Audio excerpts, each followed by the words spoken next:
Todd, a transgender swimmer is making a big splash in the college ranks, but backlash is growing as records fall. Our next guest is calling on her fellow athletes to fight for fairness in women's sports. Joining me now, Madison Kenyon, Idaho State track and field athlete, and Kristen Waggoner, her attorney and Alliance Defending Freedom General Counsel. Good morning to you both. Good morning. Madison, good morning to you. What is your message this morning?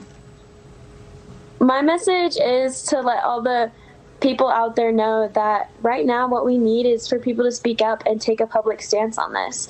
The fact that biological males are still beating females in their own sport is insane, and the only way it's going to stop is if we speak up and we go public and we have more parents writing letters and athletes speaking out and officials taking a stand, because the only way to get fair competition is to fight for it and to not be silent. And Kristen, Madison decided to take legal action after she lost to a transgender athlete. Where does the lawsuit stand on that front?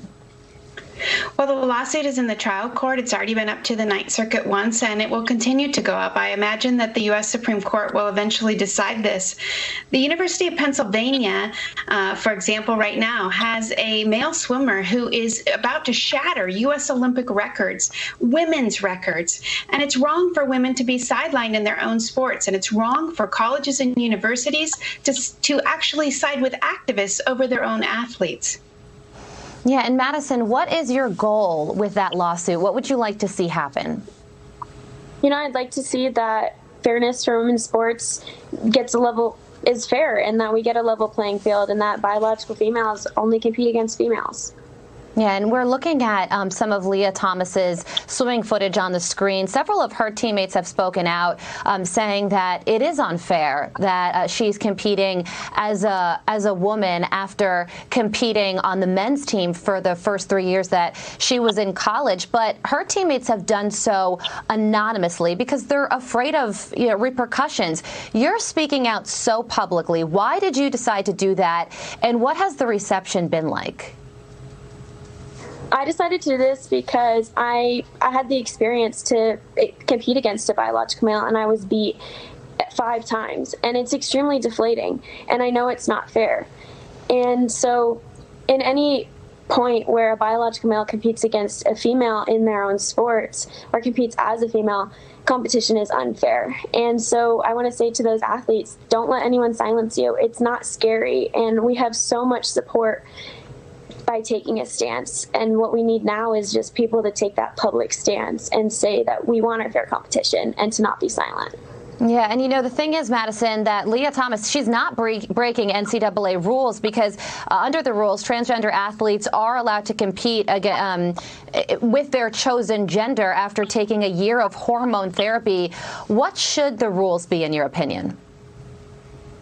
I think that for this, biological females should be competing against biological females because that creates a fair playing field for women. Kristen, do you agree? Absolutely. There's no amount of testosterone suppressants that are going to overcome those physical advantages that are natural. And I think we also need to think about where this destructive ideology leads. I mean, right now, women are being dehumanized by being referred to as birthing people or chest feeders. We're seeing parents who are really being shunned for teaching their kids that there are 2 sexes and that they matter and that they're equal and complementary.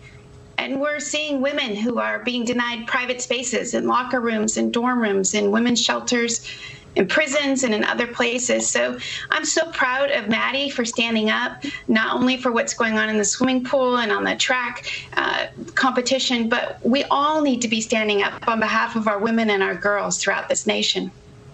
Madison, final thought to you. Yeah, just to all of the people out there, not just the athletes, to the parents and the officials, is take a public stance. Don't allow yourself to be silenced, because the only way for us to have fair competition for females is to fight for it and to speak up. It is certainly an interesting conversation that isn't going anywhere. And Madison, right now you're leading the charge in it. Madison Kenyon, Kristen Waggoner, thank you so much for joining us.